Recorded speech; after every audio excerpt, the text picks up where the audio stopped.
name is Clint Traver. I'm 83 years old. I was born in Tannersville, Greene County, New York State. I lived there for a short time, 2-3 years.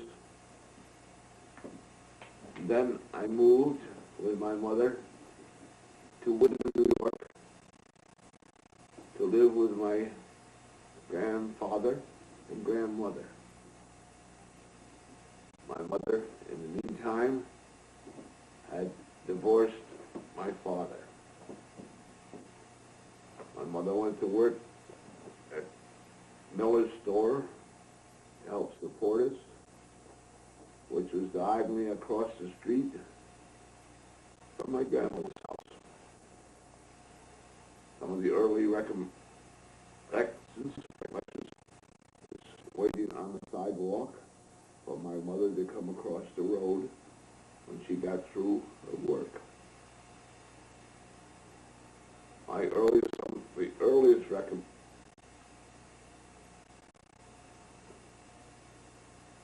The earliest things I can remember from my childhood in Wyndham was being interrogated by the police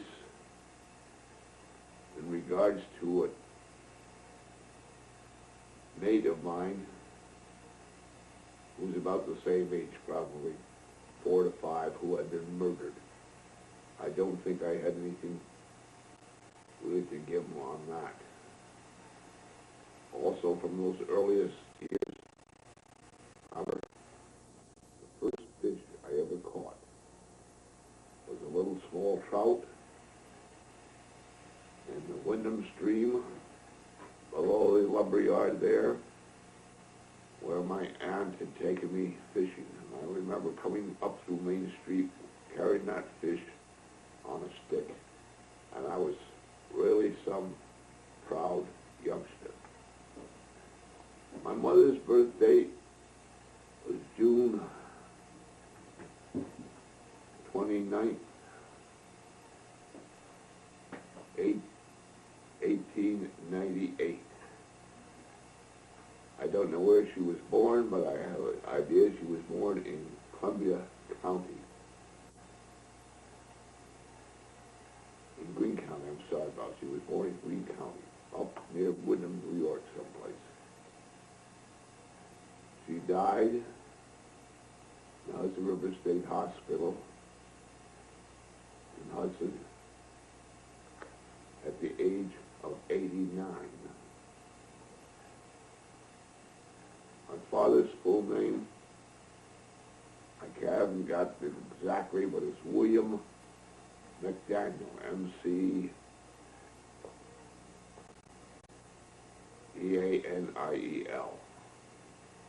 which my mother divorced when I was an early age, probably 3 or 4 years old, and that took place.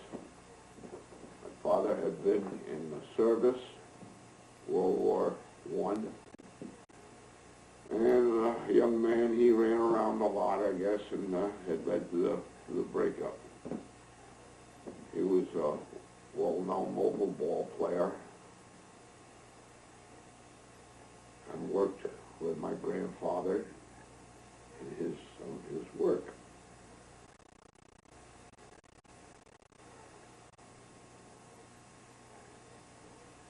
Now, I call him my father because he was closer to me than a father would be when I'm talking about my stepfather. His name was Arthur Traver. I took his name when I started college. Instead of my legal name of McDaniel, I took the name of Traver and has carried that hopefully, probably, for all of my years. My stepfather died in September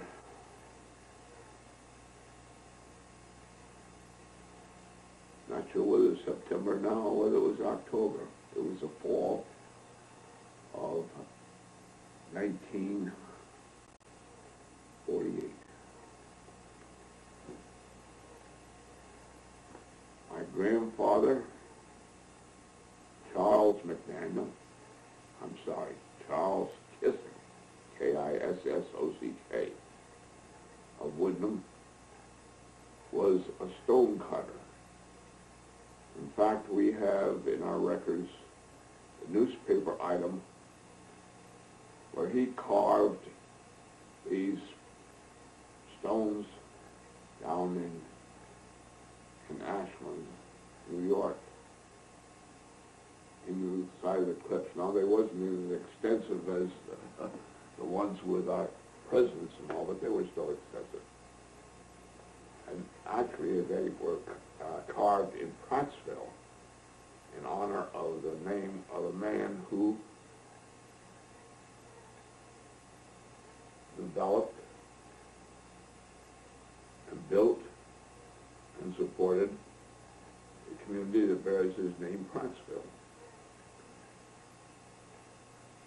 We have a copy of that, of the articles where he did some of that work. His work during his lifetime that I know of, my grandfather in Wyndham, he was the caretaker of the Wyndham Cemetery, and he was also the stone cutter and monument man. If anybody died and wanted a monument, they came to see him, and he sold them the monuments and engraved them and set the stones in the monuments. We have one sort of humorous thing in our family. Of course, my grandfather, always Scotch from the old country, and he was a cemetery caretaker of the cemetery, the Wyndham Cemetery, and as I said, he was a stone cutter. And being of a financially conservative race, he decided that it was time for him to have his own cemetery lot in the Wyndham Cemetery. And so he talked to the authorities of the cemetery, and there was a lot that they sold him very reasonable because it had quite a large stone in it. And my grandfather said, well, he says, you give me at that price, he says, I'll remove the stone. And we thought that was a great idea, I guess. Well, unfortunately, that stone became bigger than a whole lot. My grandfather started uncovering the stone to remove from the lot, and it kept getting bigger and bigger and bigger. And so my grandfather put way more work into that, getting that stone out, than the lot would have ever have cost him.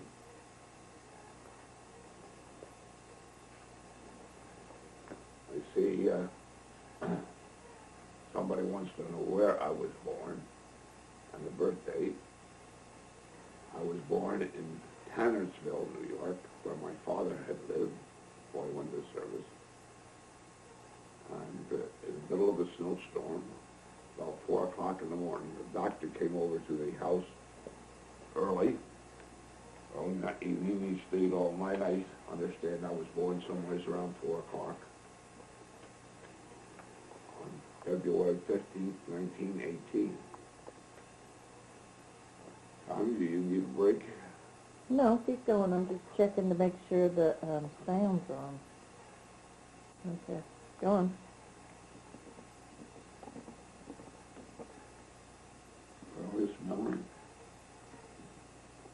Earliest memories were living with my grandparents in Wyndham. And I told you about catching that fish in the interrogation of the murder. Those are the two earliest things I remember before I was 5 years of age. Fondest memory. My daughter's made an annotation. Fondest memories. I know don't know that I could clarify what is the finest memories. I've been lucky to have so many great memories in my life. And to single one out would be rather difficult.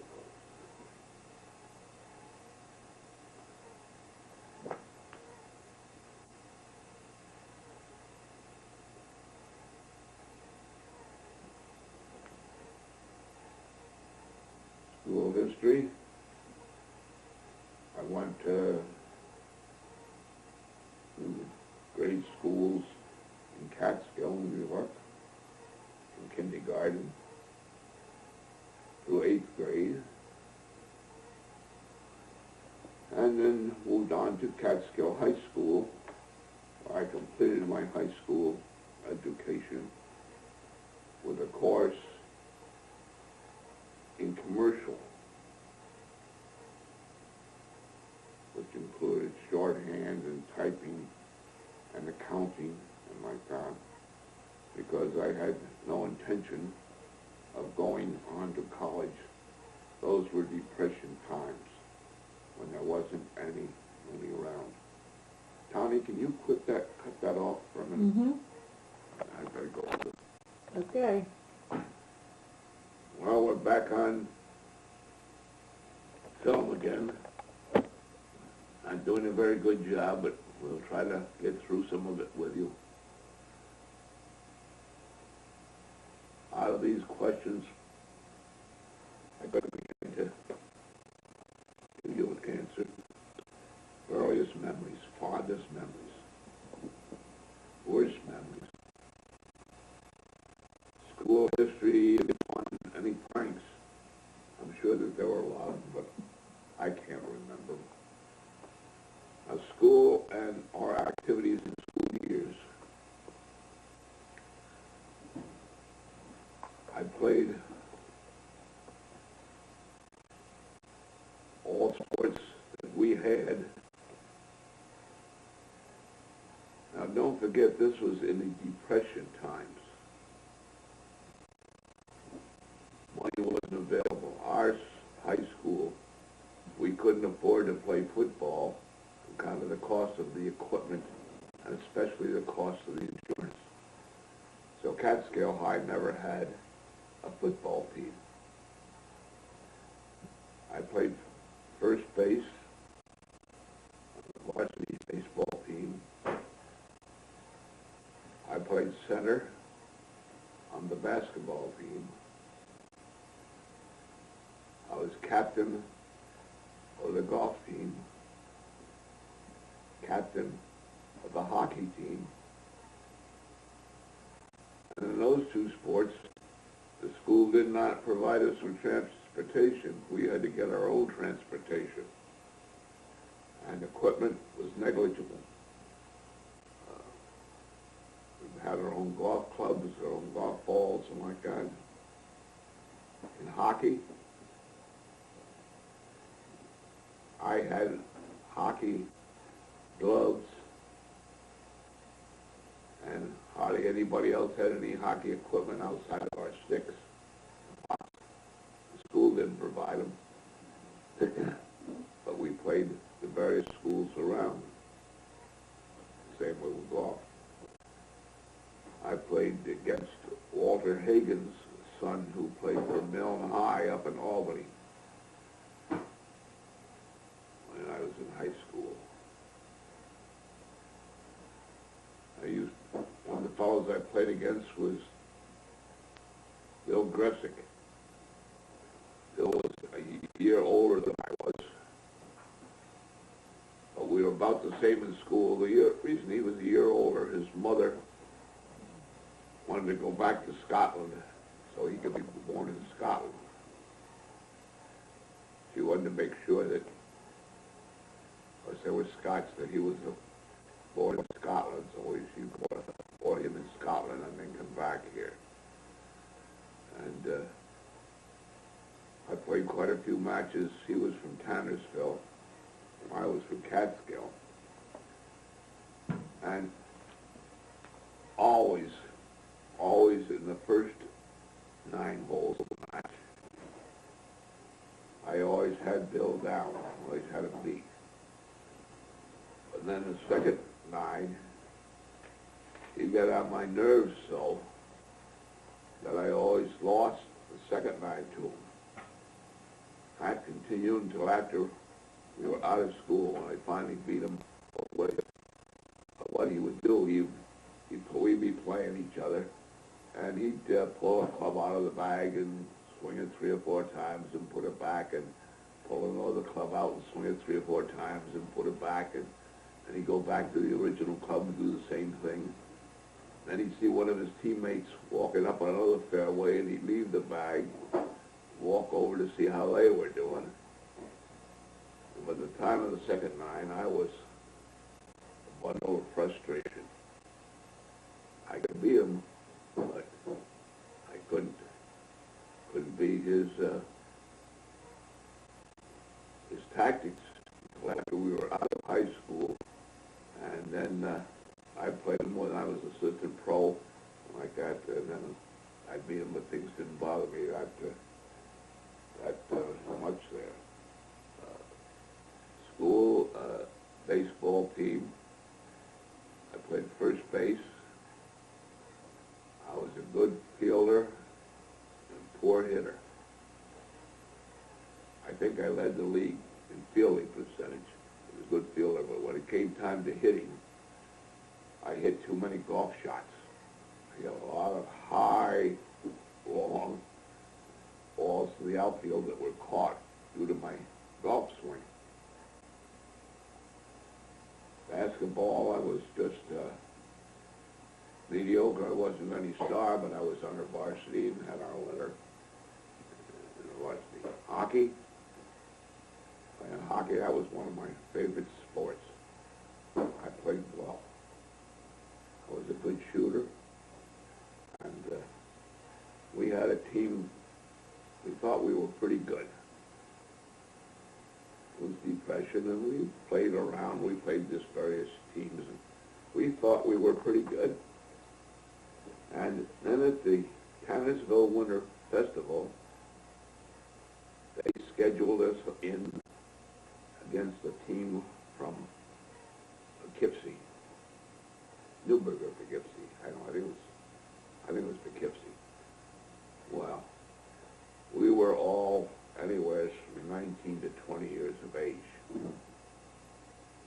either in school or just out of school. And we skated fairly well. We thought we played fairly well.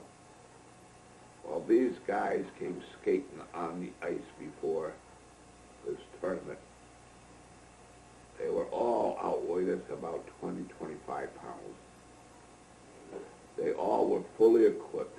They had gloves, they had pads and everything. All we had was a stick, and maybe a few of us had hockey gloves. Well, I'll tell you, boy, they beat our Fanny. And I was so sore after those games, checking those fellows into the boards. They come down and they outweigh us 20, 25 pounds. And checking them into those boards was, physically was tough. And I think they beat us 6-1 or something like that. But other than that, we played pretty good hockey. We played Woodstock, we played Woodland, we played Tannersville. We played these various teams. Going back to baseball. Let me stop it a second there. Okay. Well, I went over some of the things athletically that we did. My dad, stepfather, was always great, always willing to help whenever he could. But in those days, he worked 5.5 days a week. He worked Monday through Friday and a half a day on Saturday, which didn't give him much time. But I remember one time in particular, I had a golf match at the Catskill Country Club in the morning, and we had a baseball game at Tannersville that afternoon. And of course, the bus left earlier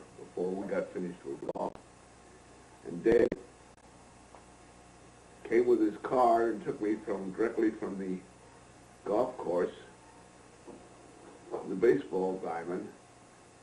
And I changed my uniform in the car along with my golf shoes, and we got to the practice area just before it started. And Coach Shepard, I was at first base, decided to give me some warm-up, and he hit a grounder down there, and it hit a rock and bounced right up and hit me right in the mouth. I started bleeding a bit. He balled it back into him and gave me another grounder. And I don't know if it was the same rock or not, but damn if it didn't hit one and bounced right up and hit me in the mouth again. He said, that's enough, Traver. He says, I hit you anymore. He says, you won't be able to play. But those were the days when we fixed our old diamonds. We fixed our ice. We didn't have anybody plow it for us. We had snow on it. We got shovels, and we shoveled it off. And one time we were playing ice hockey in Tannersville, and it was an open rink, outdoor rink. God, it was cold. At the end of the first period, everybody dropped their hockey sticks, and we all headed for the clubhouse, which was heated in and out of the wind. That was really a cold day to play hockey. But those were the things we did in those days. We worked on the ball diamonds ourselves. We got shovels and rakes and smoothed out our diamonds ourselves. It was a time of no money, and we wanted to play ball.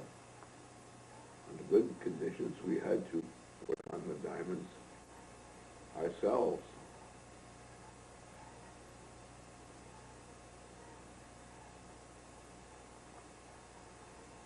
I wasn't really active a lot in school activities, although I was treasurer of our class. And the treasurer of our class was, job was to raise money for the class, and get the ideas going to raise money, and then seeing that they were carried out, so raise money for the class, because it was a tradition in our school that we always went to, the senior class always went to Washington, or a trip down to Washington, D.C. to see all the sites. That was a big thing for the class.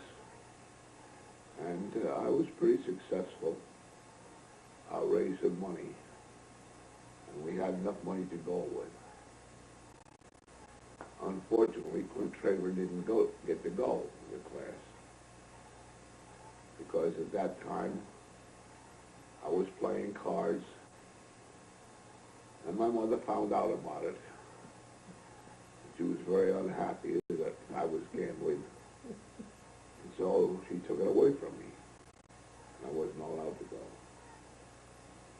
And that hurt, and it hurt for years. My class went to Washington, and I didn't get to go. But we survived.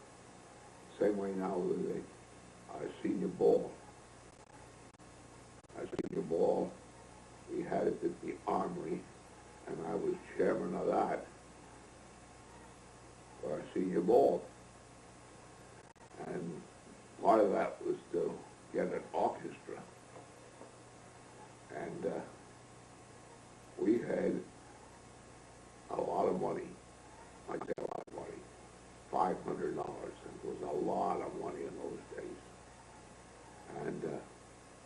And I wrote to Paul Whiteman. Paul Whiteman, back in the 30s, was a society orchestra, very famous, very well known. Told him about our ball and asked him what I could get for $500. I got a reply back from his business manager. Mr. Whiteman would send one piccolo, one sheet of music, and one man to play the piccolo. I guess he put us country boys in our place. But we had a nice ball, and I was going with one of the Laraway twins. They were from New Mexico, and they come up to see their aunt every summer. And a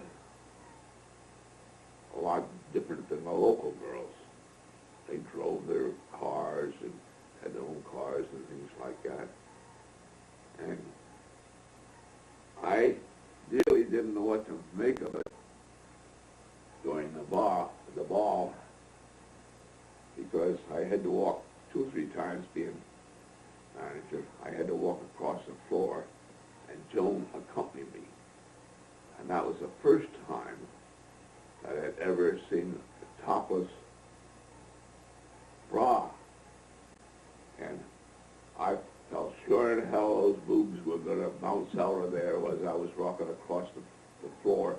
And I kept saying, Lord, please don't let it happen when everybody's looking at me.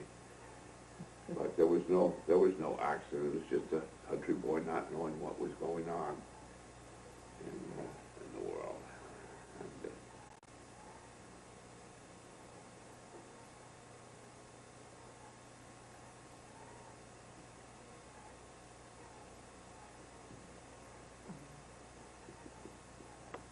I have a question here. What do you want to be when you grew up, and why?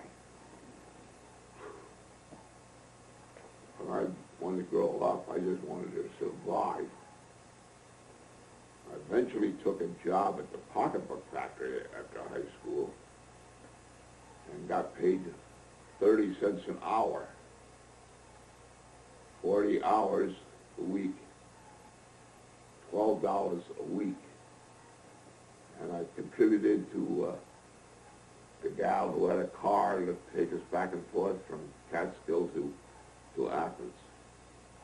Finally got a raise. That was shortly before I went into service. Got a raise from 30 cents an hour to 40 cents an hour. And for 40 hours, I got $16 a week.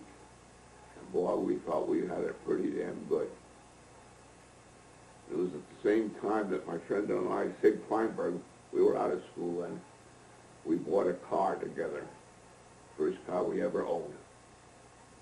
Sid and I bought this car. We paid $15 for $7.50 a piece. We paid $7.50 a piece. Bought this car for $15. The only money we spent on the thing, fixing it up, was a roll of black tape, so it wouldn't short out. Spent 10 cents on a roll of black tape. And we had that car right until the time I went into the service. What kind of car was it? I think it was a Dodge. I think it was a Dodge.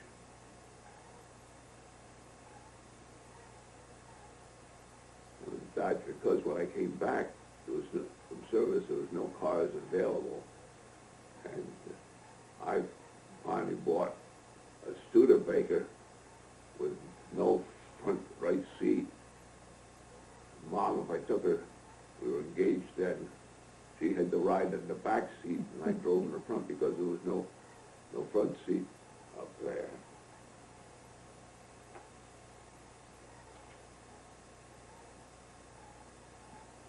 Now the question, how did that change before or after the war?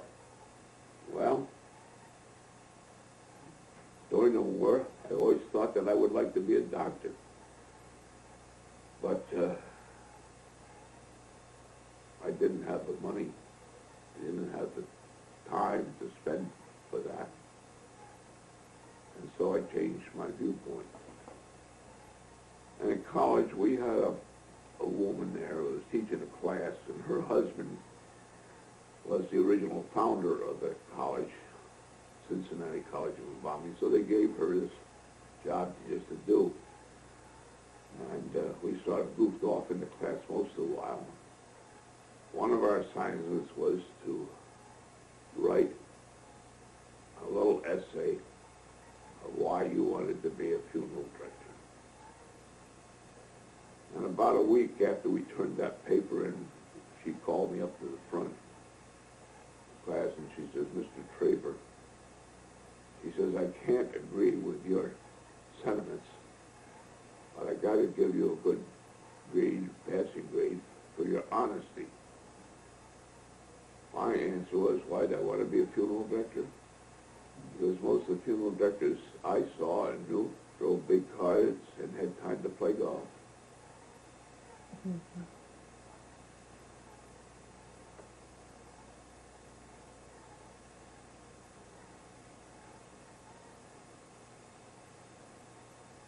Where did you go for basic training? Tell us about that. Well, I got a break on the way for that well, let's start even before that. I was working at the pocketbook factory, making 40 cents an hour. It sure didn't have many prospects of getting any place. Mom, Sophie, she worked at a different section of the pocketbook factory, but she worked there also. And I thought she was a pretty cute chick, but I didn't get very far with her. And at 40 cents an hour, I couldn't see prospects of doing much. So that's when I enlisted and went in service. I wasn't drafted. I went into the regular Army, and I had wanted to go to Hawaii. But the Hawaii positions were filled up, so I took an opening for the Philippines. So the morning they came around with the vehicle to pick us up, to take us to the station to enlist us, come to find out the fellow that was going to Hawaii, he was underage and his folks wouldn't sign off for him. So that opened the Hawaii opening for me. And I was very fortunate because most all of the fellows that I went over with that went to the Philippines, they were caught in the surrender of the Philippines. A lot of them died on the death march on Bataan. Fortunately, I was in Hawaii. And what basic training, tell us about that.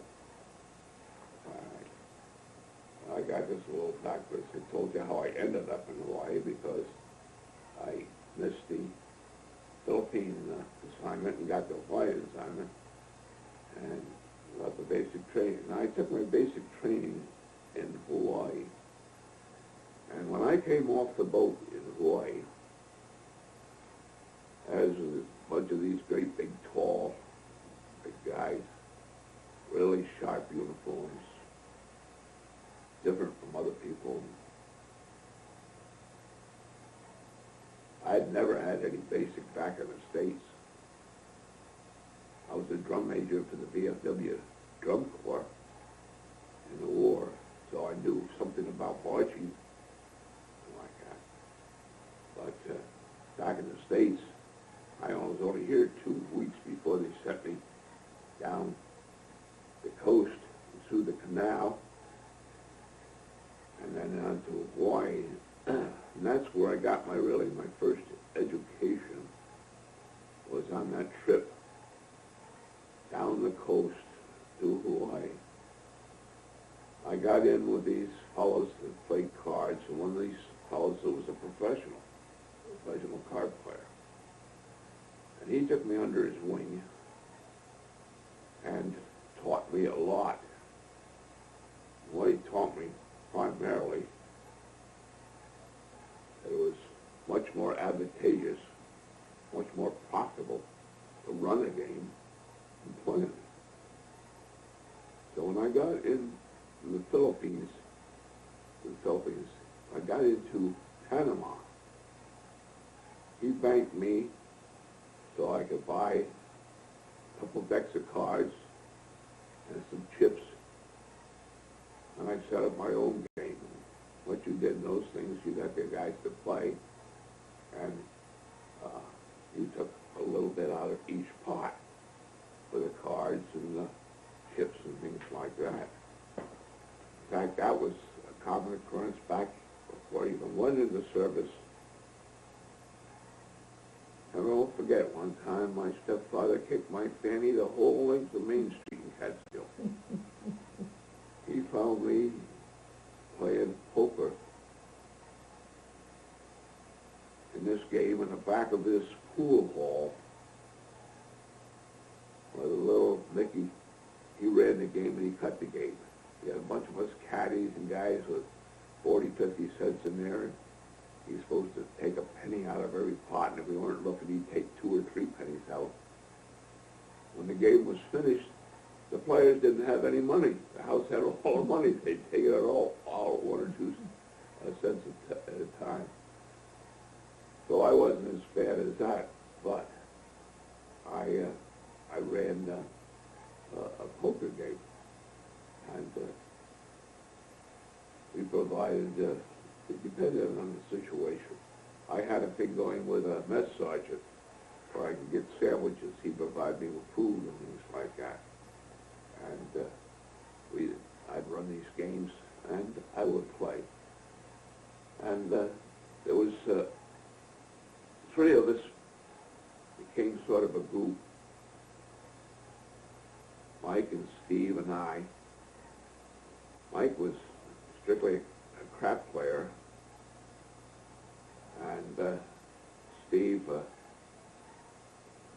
did both, and I was strictly a poker player. And if I could have stayed out of the crap games, I would have had a lot of money. The end of the poker game would break up. I'd have a pocket full of money and go wandering around for some action. There's no more action. So here's a crap game going on. Oh, I'm not going to play crap. I'm just going to watch these guys. So I'm watching the crap game, and some guy would get hot, and he'd throw 4 numbers or so. And he was having trouble getting covered in the center. So I always figured, well, if he's due to miss out, so I'd jump on the center, and he'd throw 2 or 3 more passes, and I'd get tapped out. So there goes my money, all the money I made in the poker game. But we had a friend of ours, Steve, that was sort of our caddy for those things. He would get the sandwiches and bring them. And we let him run the slot machine. Now, we had a slot machine. And Steve, Mike, and I, we never bothered with the slot machine, except that we all went broke, which was very, very unusual. Then we used the slot machine to get some money to get back into business. Otherwise, we let him run that slot machine, and that was his pay for getting the sandwiches and things like that. And I cut the games, and we all did. But Steve, Mike, and I, we never really played ourselves much until about,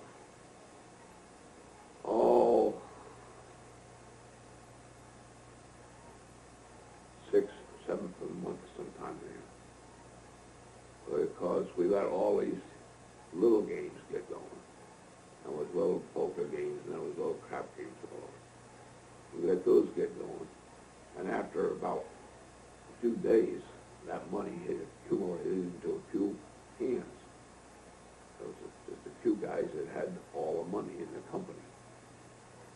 So then is when we ran our bigger games. In the first few days of the month, we were in town having a good time and like that. And then we got serious about the poker and like that after the money had accumulated in a few hands.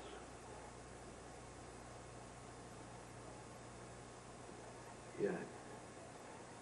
I think of the things that have happened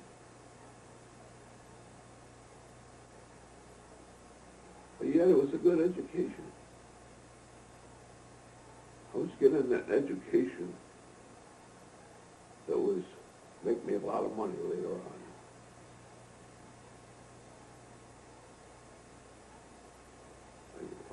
Even when I went to college, we didn't have any money. And we'd want some things, and I'd get a poker game going, and made us some money. And but when I finally stopped shooting crap, I'll go back a thing one time, talk about shooting crap. It was on, I think it was the invasion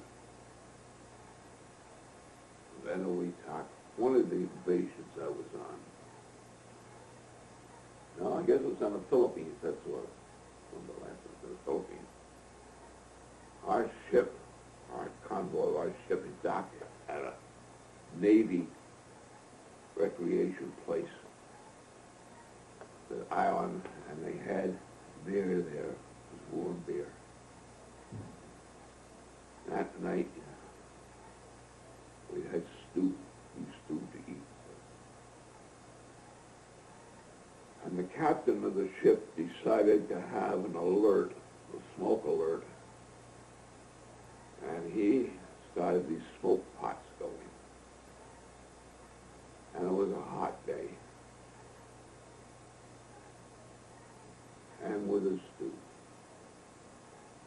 And I was one of most everybody on the ship that was hanging over the side of the ship, even our guts out. And that was not a good experience. Not only that, was we very sick, but I lost all my money in the crap game. All. So I started to tell you how I finally quit shooting crap. Started college. I was getting $90 a month from the government, and I was married with a child. And in college, we had a great big wash. A big washed out circular with about 10 spigots on it. Water would come out. And about 10 guys could wash their hands around that thing. So what we would do, when we guys got our money from the government, we'd take towels and dry that off and shoot crap in that thing. And it was a lot of fun. One time I just got my check in the morning from the government. It lasted me for the month. And I got in a crap game and I lost it all. I was broke. So my roommate, Ken, and I, all we did, we sold and we rented them a lot. What we had to do with school books. I think we sold it to raise some money. But we raised enough money that I could get started in a poker game. And from then on, I never shot crap again. And I never was really without money. Because we had some guys in the poker game was beautiful. I loved them. They were rich kids. Their fathers owned funeral homes. They had money to spend. And intellectually, they might have been very smart, but they sure weren't smart playing poker. And so I would run the poker games while at college, and kept us, Ken and I, in money.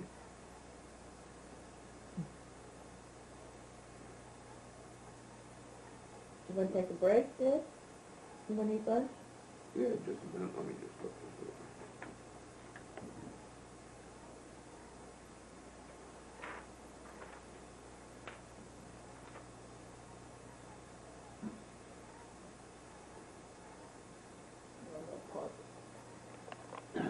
me and says, tell us about your experiences, good and bad, in Hawaii. Well, when I got off the boat, I told you about these big, tall fellows with their good-looking uniforms and all. One captain or lieutenant, I don't know who he was now, said to me, how tall are you? I said, 6'2". He said, what do you weigh? I said, 180 pounds. He said, how much education did you have? I said, high school graduate. Now remember, we're talking depression times, and there wasn't much. People went to work. And so he says to me, he says, would you like to be an MP? What the hell is an MP? Member of Parliament? I don't know. Oh, I know that these guys were pretty damn sharp. And I said, yeah. So I was out of the 1,500 people on the ship or something, maybe 2,000 on the ship. I was one of 40 selected for the MPs. And so that was a good break because most of those on that ship ended up in the Philippines. Ended up in Schofield Barracks, then they ended up in the Philippines. So it was a really good break. What the MPs were in Hawaii were just like a regular police outfit. We had our traffic control. We had our investigators. We had our fellows that walked the beat, motorcycles. We were really just like a regular police department. Now to qualify, I think they took, off of our ship, I think they took 40 of us, and 13 of us passed. We went to school. We studied law. We took special training. And 13, I think, out of the 40 that came off that ship stayed on with the MPs. Most of those now have died or are incapacitated. A lot of my good friends have died. And the first thing I went into was patrolman, walking the beat. Eventually, I came to traffic control. I've got pictures where I was even instructing the civil guard after the war broke out on traffic control. I've got a lot of the things where I handled traffic.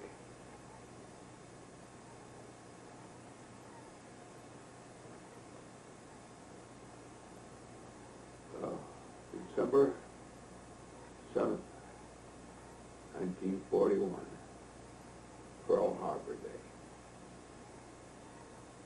A day that will live in infamy. In the regular army that I was in, we all had our jobs, and we had our mess halls. And every Sunday, the chef and the mess hall, whatever you call it, had the day off. So somebody had to fill in. So once in your enlistment, you got to be mess hall chief. Well, it just so happened that day I was designated mess hall chief. So I set up the mess hall and the plates and on the tables. And you never got many guys on Sunday because that was a day off. And so your meals were very light. You didn't have much to worry about like that. I got that all set up, and our game room was right next to our mess hall. So I didn't have much to do. It was just 2 or 3 guys eating. So I wandered into the mess hall where the pool table was, and not the mess hall. Game room. Game room. And all of a sudden I hear these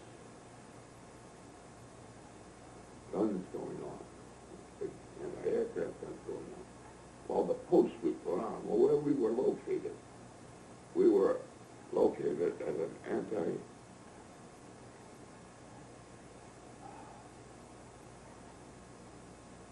it was an artillery battery post, and they had anti-aircraft guns there and artillery weapons.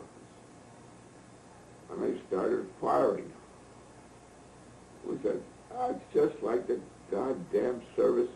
You got a day off to sleep, and here they got these guns going off before 8 o'clock in the morning.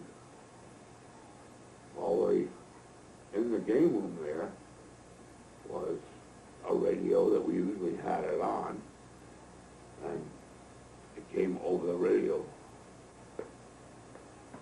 This is no drill, this is no drill. And we were being attacked by the planes from water. Now, we fellows in our company at that time, we weren't even issued rifles. They were all kept in control of the sergeant that had control of the weapons. And the only thing we had was 45 pistols and riot guns and shotguns. Well, after the firing started, we got them to break out the rifles and things. Not that they do us a hell of a lot of good. And we started digging foxholes.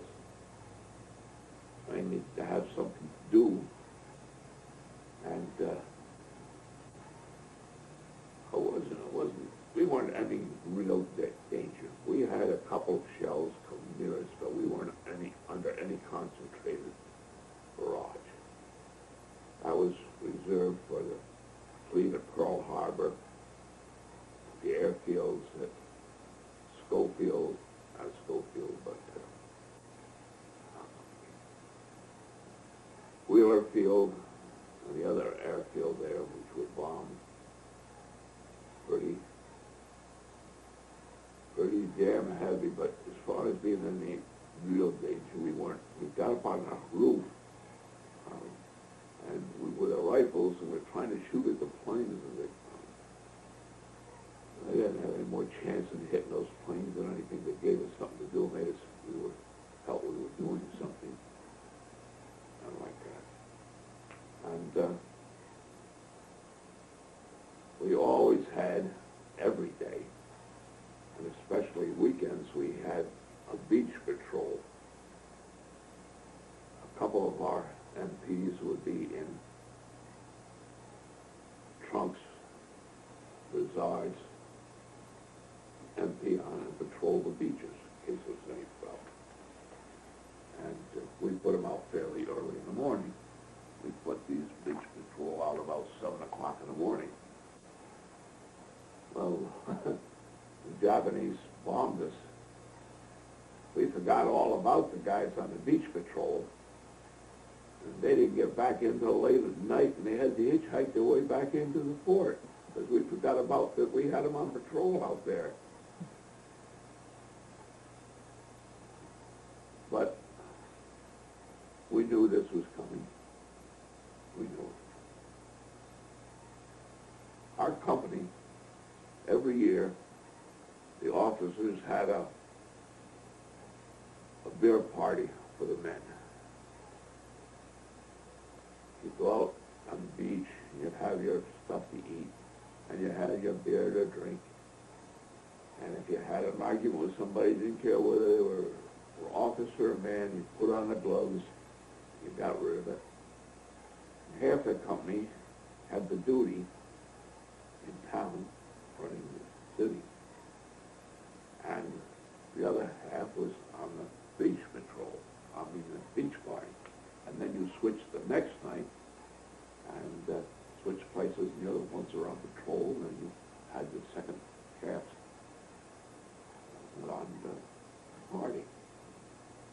Well, as I said, first party went out on Wednesday night. And the second group, which I was in the second group, I was on duty Wednesday night. I was supposed to go on with a group for Thursday night. And was called off. Everything, full alert was on. Each patrols were manned with live ammunition. We were set up with machine guns and everything. And then they hit us Sunday. Saturday. Saturday, it was called off. The alert was called off on Saturday, right after noontime, because I got a pass to go into Honolulu that night. Because they called it, and it was Sunday morning when they hit us. But, of course, we were prepared. They said we were like a little police outfit. We knew who we were to pick up and who we were to incarcerate. One of them was Otto Kuhn. His brother was Fitz Kuhn, the head of the Bund in the United States. Head of the what? Bund, B-U-N-D. What's that? German organization. German. Well, I suppose they call themselves a fraternity thing, but we always thought, and it was true, that they were big friends of Germany and like that, and doing spy work for them and things like that. And so we picked up those guys and we incarcerated them. And I know that night, Sunday night,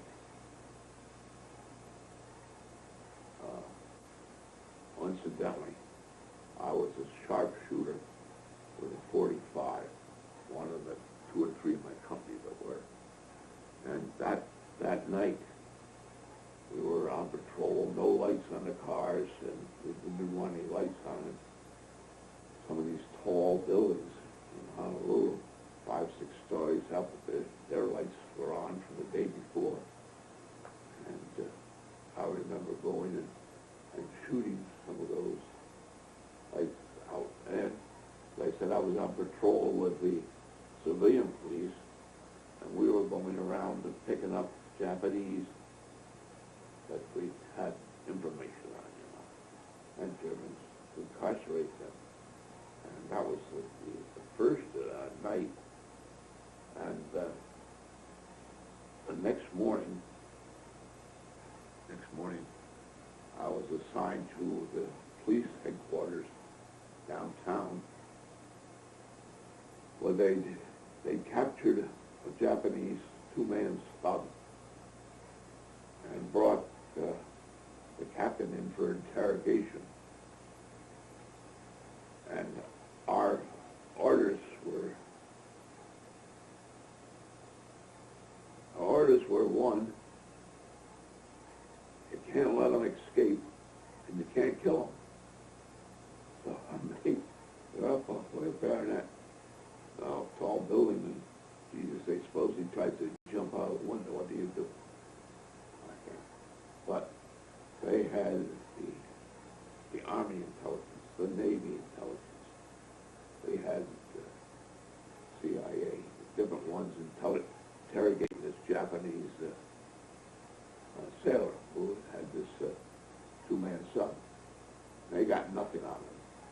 They got name, rank, and serial number. That's all they got out of that guy. He wasn't giving them anything. So finally, this Marine captain comes in. He looked like he'd been on the beach all night. Guy, he had no tie on. His clothes looked sloppy and like that. He looked like a bum. Naval Major, Marine Major. He looked like a bum.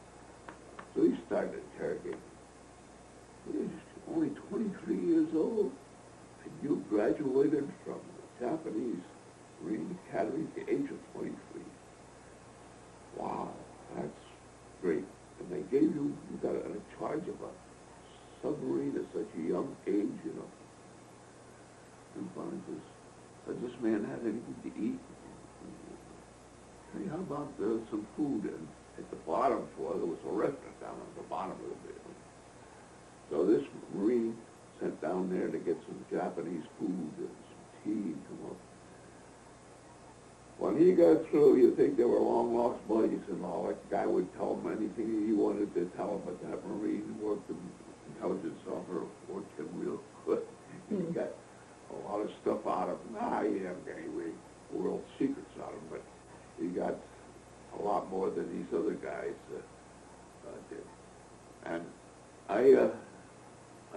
had a great empathy and good feeling towards the Salvation Army. Now, we were jittery. First, second, we were jittery the whole damn week, jittery the whole war. But especially, we didn't know what the situation was in Honolulu. Blackouts. Nobody drives with any lights on.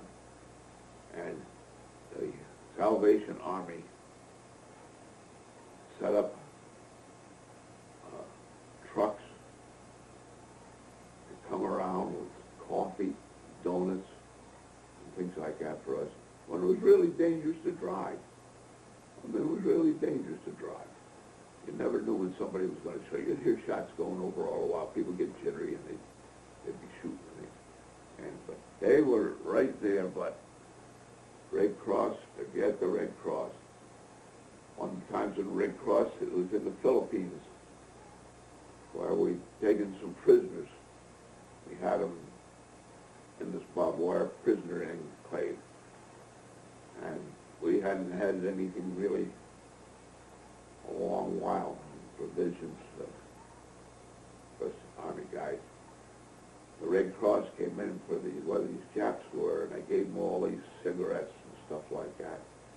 As soon as the Red Cross got out of there, we went back in and took them all away from them. And that's the way it was with the way we felt with the Jap, with the Red Cross. Another thing with the Red Cross, I was home, was still in service. I was in Utica, and I was going to have an operation. I was stationed in Albany, and I was up to Utica, and the day before payday, and I got called to go up to Utica. Well, it was on a Friday, and they weren't going to do any operations over the weekend. So they told me I could have a pass. Well, I'm up there in Utica, and I don't have any money. I'm stiff. So I go to the Red Cross to borrow money, and I'm going to get paid Monday, to borrow money to get a train ticket home to Catskill. Those tickets, I don't know, $2, $2.50 maybe at the most, so you to get. I couldn't get them from the Red Cross. They wouldn't give them to me. So I called to collect my dad in Catskill, and he sent me money for the ticket so I could come on home for the weekend and like that. But the Red Cross, we found that throughout service, most of us guys, anything we got was donated by some else, like cards, donated by such and such company and like that. They distribute some stuff, but they didn't give you anything. And but the Salvation Army, they were great. They would help you any way they could. And as I said, shortly after the war broke out, it was dangerous to move around. We were all apprehensive because we didn't know what was happening. You know, we hear the rumors we're going to be invaded and like that. Okay.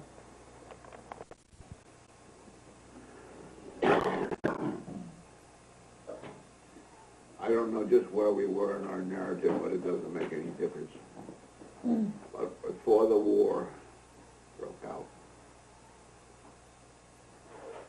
I won the service championship, golf championship of the Hawaiian Islands. And in fact, I got to play quite a bit of golf, everything considered. At our 50th reunion in Hawaii, Colonel Steer was there. 95, 97, something like that. And he was sharp as anything, and he got talking about guys in the outfit. Because I was a soldier in my outfit. He says, I think his name was Traver. He says, I was never quite sure. But every time I looked out the window, I'd see him with a bag of golf clubs over his shoulder, walking down the street. And I thought that was pretty remarkable memory for a man after 50 years. before the war broke out, there was a golf course right at Fort Shafter where I was stationed. And like I said, I was service champion of the Hawaiian Islands, and it was on a Sunday. And I got hooked up with these two golfers. And who they were was Admiral Kimmel and his chief of staff. We got his name on the scorecard. And I don't know. And General Short.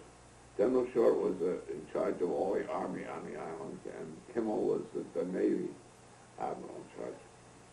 And I've got this scorecard, autographed scorecard, that was signed the week before the war broke out. I was pretty proud of it, and afterwards they made these fellows the goats of the island, which was ridiculous because it wasn't their fault. But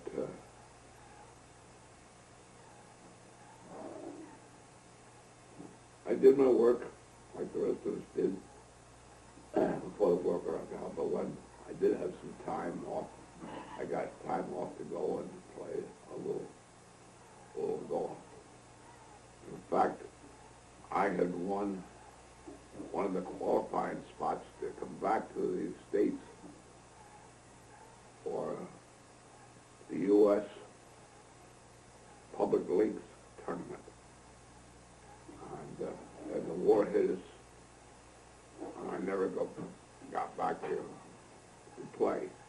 Probably wouldn't have done any good anyway, but at least I had a chance to make it.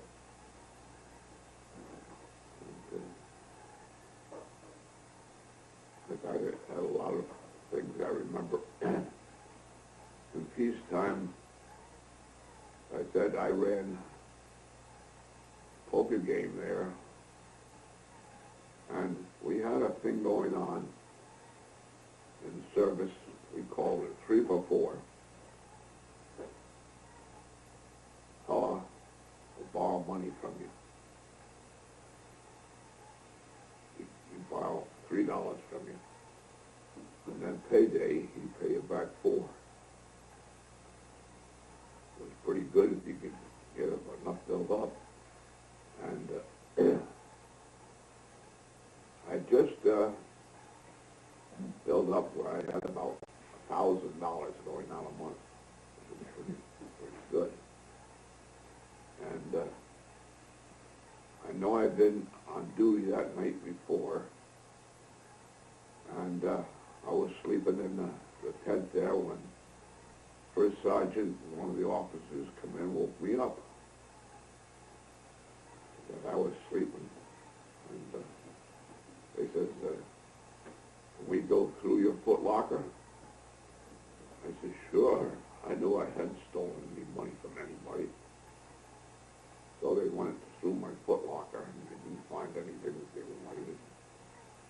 Here is my shirt hanging up from the night before. And I says, if you'd like to go through that, I says, there's my shirt. I says, I just took off from duty last night before. I went in my shirt, and I said, that's what we're looking for. It was a little my book with all the fellows that I lent money to and what they owed me. What it was, they had to crack down all over the post of us money lenders. So, Captain said to me, he said, well, what do you want to do? He said, do you want to take a break, back to private, or so he was Dan Court Marshal. I said, bring me down to private, because I may have been a private, but I was living like a colonel. I had this Model A roadster, Ford roadster, with nothing. But I did have my pride and joy. I bought it from a gambler from Fort Schofield that went broke. I bought it from him this convertible, Packard convertible, blue Packard convertible, maroon upholstery, white wall tires, and if you didn't think that was a pretty snappy car, boy, you didn't ever see a car. That was real some snappy. And I knew I had the car, and then later on, I moved off somewhere, and the officers in the company told me I had my choice. I'd either sell my cars or take a transfer. I said, give me a transfer. And what had happened, the company, National Guard Company from Catskill, New York, my foreign hometown, had moved into the islands. And so I went up to see him. I knew the commanding officer and knew a lot of the guys because they were from my hometown. And arranged to get a transfer of the MPs to them. We had a tank company. And I had a good thing going with the captain there because he liked to get about a bit. And I had probably the snappiest cars you could find in the islands. But, you know, gas it was wartime. And so he saw that my cars were always filled up with gas, and I had as much gas as I wanted to. But when he wanted to go off, he would take one of my cars to go out on one of the dates and like that. But in the meantime, I had all the gas that I wanted in my cars.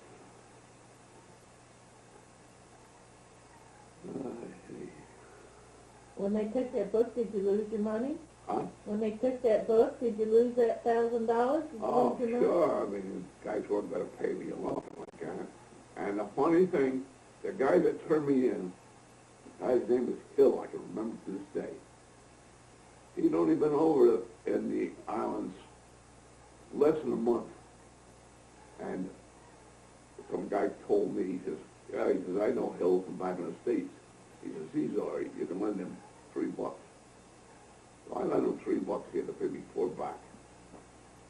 And he squealed, and he got to crack down a whole damn post. I don't know, I mean, 20 guys in each outfit, you know, there was one in each outfit that was into this sort of thing. And it cost it for a lousy $4 to crack down over the whole post.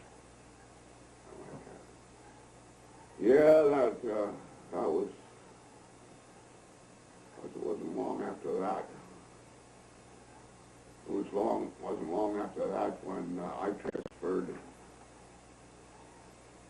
to the anti-tank company where I knew all these fellas.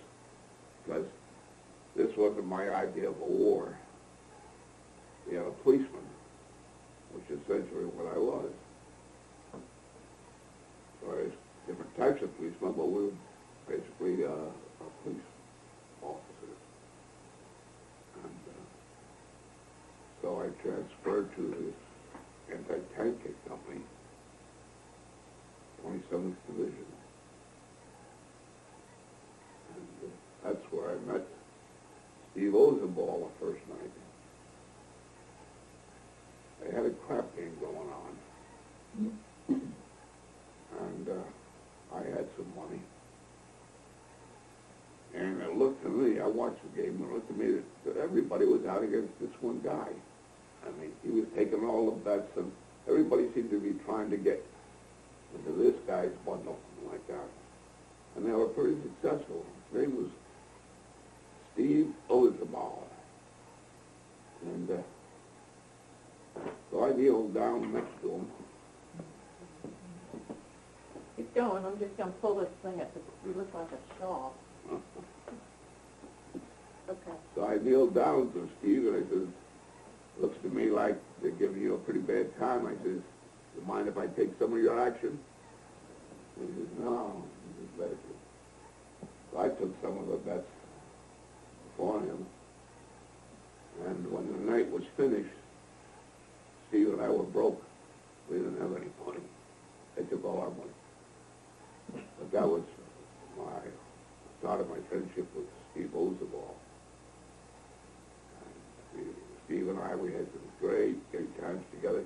He had this girlfriend over on the island of Hawaii, and of course the war broke out. It was pretty hard to get anybody to transfer, I mean, to move people around. And he wanted to get her to come over on the island of Oahu where he was. And so we got talking to me about it, and I said I just transferred out of the military police there, and my colonel was in charge of the whole island. He was in charge of island civilians, everybody. Martial law he was in charge of.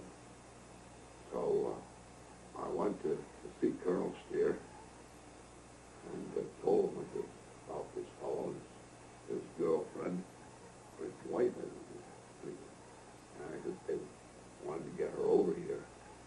And so the colonel gave me a pass for her to come over here, but I had to bring her. Steve wasn't allowed up.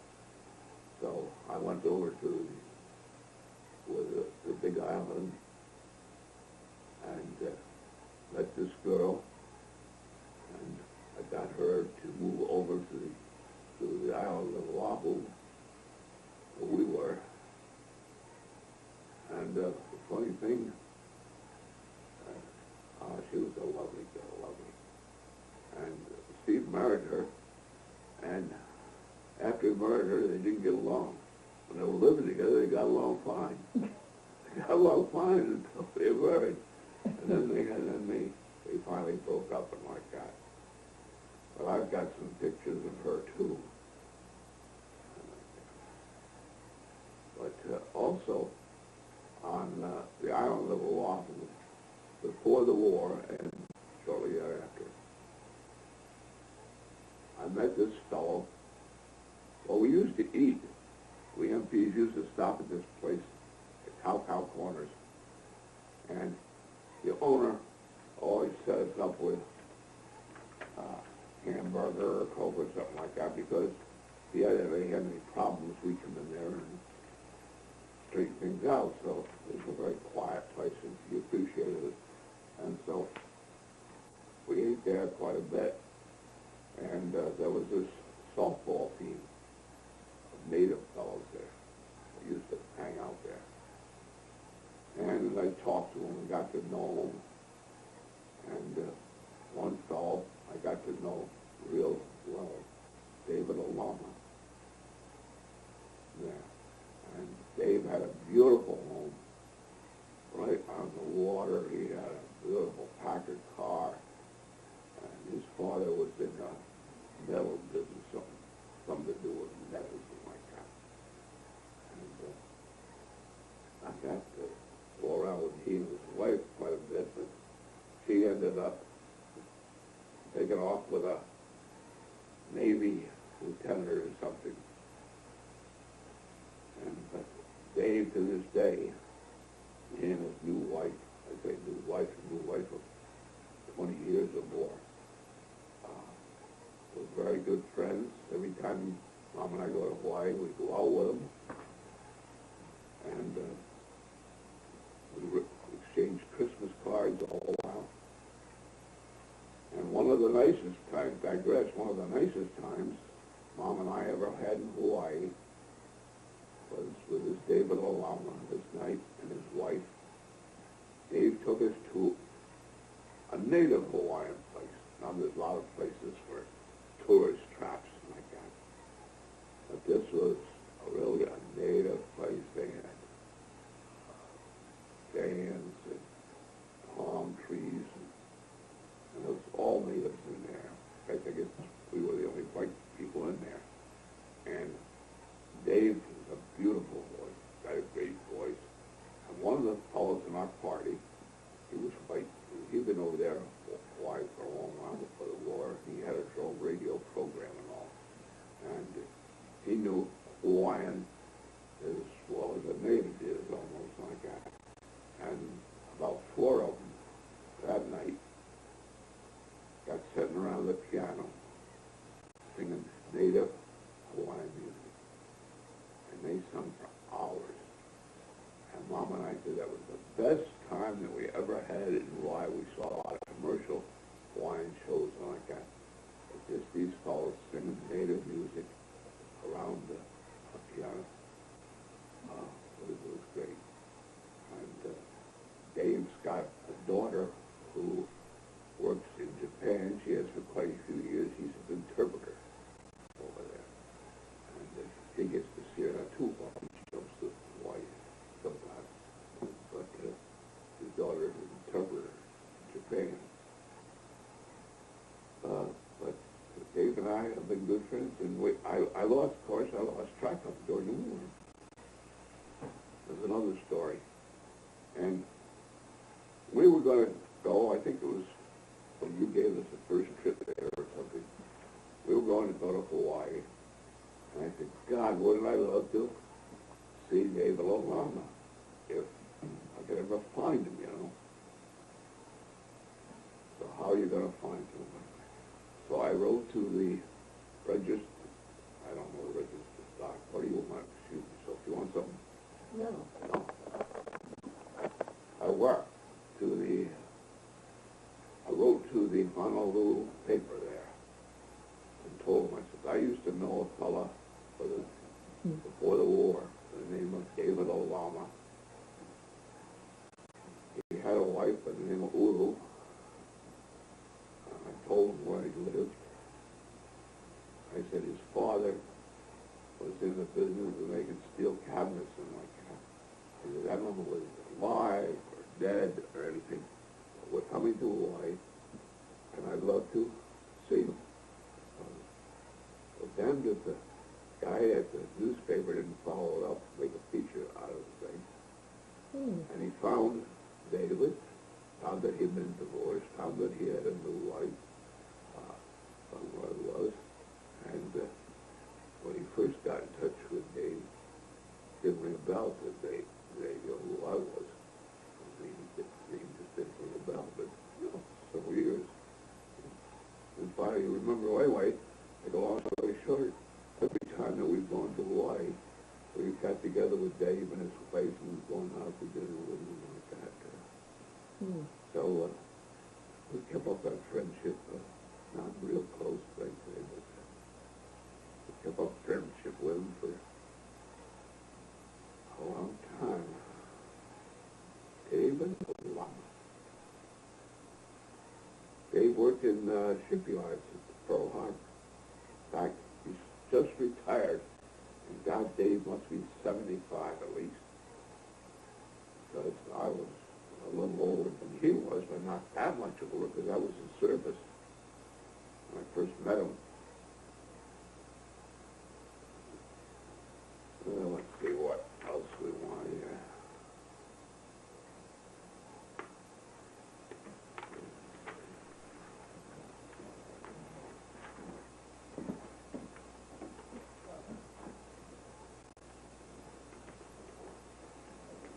Once the war broke out, where did you go and when? Well, I said I went to transfer to the anti-tank company of the 27th Infantry. They were stationed in Hawaii. They'd come over to the island of Oahu for the Big Isle, Hawaii first. Then they came over to the island I was on, Oahu. That's where I met Steve and like that. And they had a notification for volunteers for Colonel Delasque. Don't ask me to spell Delasque, it's French. Commandos. So I signed up for that Delasque Rangers. And I didn't make it all the way through because of my eyes and my glasses. But I did most of it. I did most of it. And then I went back to the company. And I was doing pretty good. We had like this anti-tank gun, 37mm anti-tank gun. And Steve and Mike and I were all on the same gun. And we thought we were pretty tough. We could move that gun, or nobody else could move their gun. And that's why we're getting ready for our invasions. I never remember one time the captain says, "You got your gun located where?" We got him on top of Suso. "You got where? How the hell did you get it up there?" "Oh, you jackass it up there. Nobody else could get the guns up there." But we had our gun up there. And then with that outfit, I went down to Macon to volunteer. First they wanted volunteers.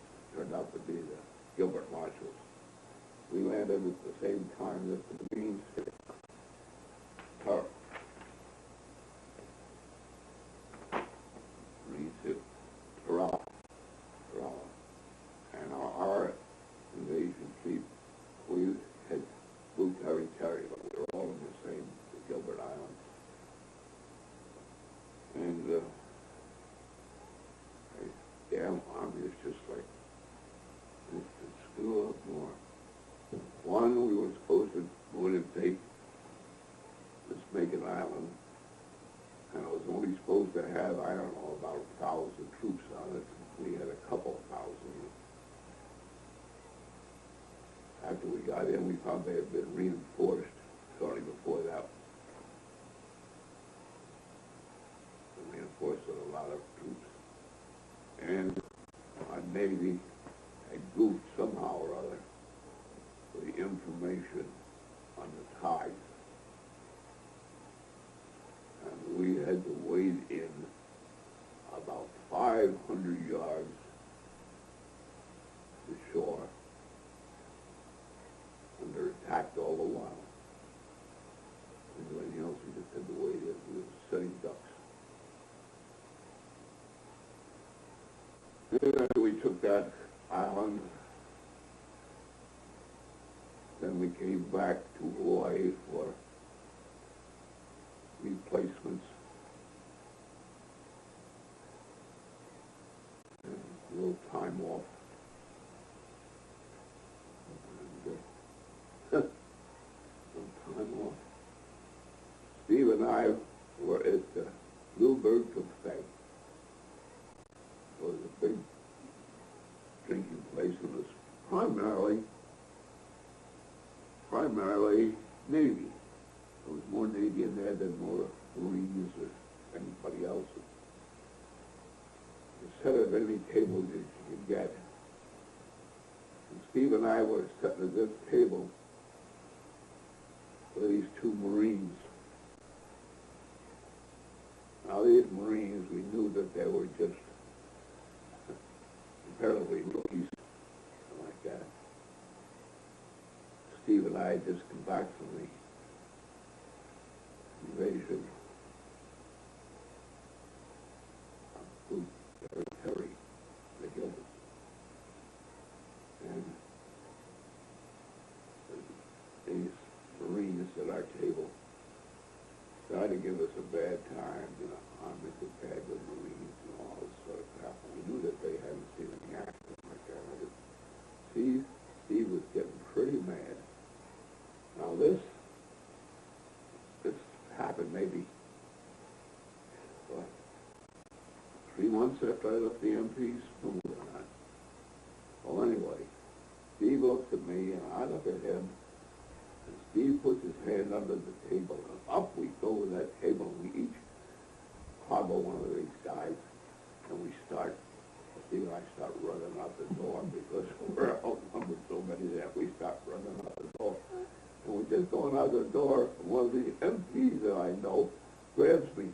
He says, "Hey, Traver, what's going on?" I said, "A hell of a fight in there."